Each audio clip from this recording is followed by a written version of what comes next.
നമസ്കാരം സുഹൃത്തുക്കളെ, നമ്മുടെയൊക്കെ വീട്ടിലെ ചാർജിങ് പോർട്ട് കംപ്ലൈൻ്റ് കിടക്കുന്ന ഒരു ബ്ലൂടൂത്ത് സ്പീക്കറെങ്കിലും കാണും അല്ലേ? ഈ സ്പീക്കർ നമ്മുടെ ഒരു സുഹൃത്തിൻ്റെ ആണേ. ചാർജിങ് പോർട്ട് ഇളകിപ്പോയെന്ന് പറഞ്ഞ് എൻ്റെ അവൻ കൊണ്ടു തന്നാൽ ഭാഗ്യത്തിൻ്റെ പ്രിൻ്റ് ഒന്നും പോകാത്തതുകൊണ്ട് രക്ഷപ്പെട്ടു. അല്ലെങ്കിൽ നമ്മൾ ഇച്ചിരി പാടുപെട്ടാനെ. ഇതിൻ്റെ പ്രിൻ്റ് എല്ലാം ഇതിൽ തന്നെ ഉണ്ട് കേട്ടോ. നമുക്ക് ഇവനെ ഒന്ന് ക്ലീൻ ചെയ്തിട്ട് നമുക്ക് ചാർജിങ് പോർട്ട് ഒന്ന് സെറ്റ് ചെയ്ത് നോക്കാം. ഇതാണ് ഇളകിയ ചാർജിങ് പോർട്ട്. ഇത് വലിയ കുഴപ്പമില്ലെന്ന് തോന്നുന്നു.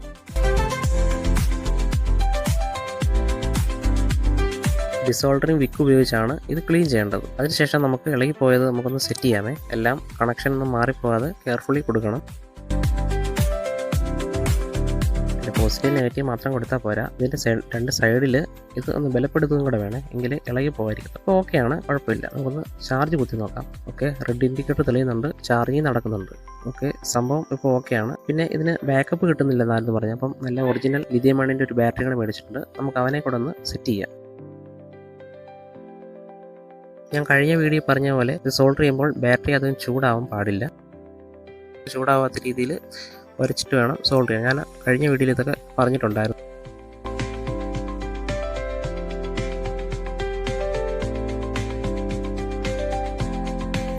വയറൊന്നും വിട്ടുപോകാത്ത രീതിയിൽ നല്ല രീതിയിൽ സോൾഡർ ചെയ്തെടുക്കും. ഈ ബാറ്ററിക്ക് ഞാൻ മേടിച്ച കടയിൽ 150 രൂപയാണ്. ഒറിജിനൽ ബാറ്ററി ആണെന്നാണ് പറഞ്ഞിരുന്നത്. കണ്ടപ്പോഴും അതുപോലെ തോന്നി എനിക്ക്. കൂടെ മൾട്ടിമീറ്ററിൽ വോൾട്ടേജ് കാണിക്കുന്നുണ്ട്. 3.8 ചില്ലറ വോൾട്ടേജും കൂടെ കാണിക്കുന്നുണ്ട്. അപ്പോൾ ഒന്ന് സെറ്റ് ചെയ്യാം. ഇതിൻ്റെ സ്ക്രൂസ് എല്ലാം വരുന്നത് ഇതിൻ്റെ സ്പീക്കർ ഗ്രില്ലിനകത്താണ്. സ്പീക്കർ ഗ്രില്ല് അഴിച്ചെങ്കിൽ മാത്രമേ നമുക്ക് സ്ക്രൂ എല്ലാം കാണാം. കിട്ടുന്ന സ്ക്രൂ എല്ലാം അതുപോലെ തന്നെ നമ്മൾ ടൈറ്റ് ചെയ്യാണ്. കഴിഞ്ഞ വീഡിയോയ്ക്ക് നല്ല രീതിയിൽ എന്നെ സപ്പോർട്ട് ചെയ്ത എല്ലാവരോടും ഞാൻ ഈ അവസരത്തിൽ നന്ദി രേഖപ്പെടുത്തുകയാണ്.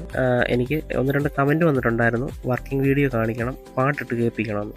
അത് നമ്മൾ ഈ വീഡിയോയിൽ ഉൾപ്പെടുത്തുന്നതായിരിക്കും. നമുക്കൊരു നോൺ കോപ്പിറൈറ്റ് പാട്ട് ഇട്ട് നമ്മൾ ടെസ്റ്റ് ചെയ്യാമേ.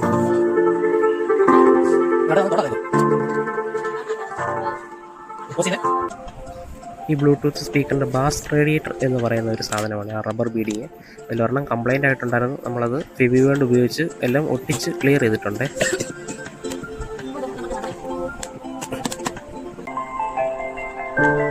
ഇതിനകത്തൊരു RGB ലൈറ്റ് ഉൾപ്പെടുത്തിയിട്ടുണ്ട്. അതിന് പ്രത്യേക ഒരു ബട്ടണും ഉണ്ട്, അതിൻ്റെ മോഡൊക്കെ ചേഞ്ച് ചെയ്യാൻ പറ്റിയേ. അപ്പോൾ കഴിഞ്ഞ വീഡിയോയ്ക്ക് തന്ന സപ്പോർട്ട് നിങ്ങൾ ഈ വീഡിയോയ്ക്കും തരുമെന്ന് ഞാൻ പ്രതീക്ഷിക്കുന്നു. ഒരുപാട് നന്ദിയുണ്ട്. അപ്പോൾ ഇതുപോലത്തെ ഒരു സൂപ്പർ വീഡിയോ ആയിട്ട് ഞാൻ വീണ്ടും വരുന്നതായിരിക്കും. അപ്പോൾ നമ്മുടെ വർക്കൊക്കെ ഇഷ്ടപ്പെട്ടെങ്കിൽ സബ്സ്ക്രൈബ് ചെയ്ത് കൂടെ കൂടിക്കോണേ.